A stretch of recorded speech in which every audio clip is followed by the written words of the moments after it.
This is the VA9 Ultra smartwatch in always-on mode. Twist your wrist, you can bring it back into a compass watch face or any of the other faces that are in this one.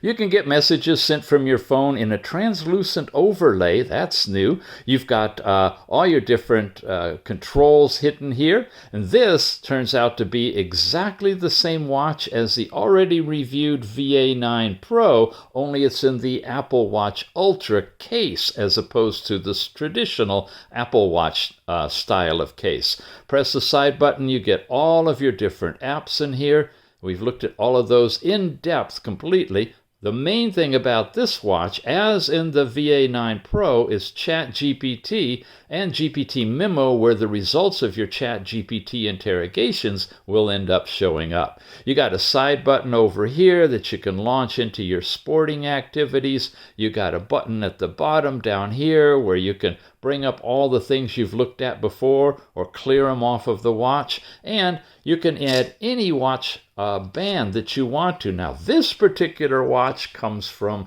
a different package that we reviewed, the Smartwatch Ultra 9 7-in-1, the S100, and this is one of the 7 bands that goes with it. This one actually comes with a traditional black Apple band that you just simply slide in. It's a winner of a watch. It's inexpensive. It's available right now, and it does ChatGPT, which is great. Check it out.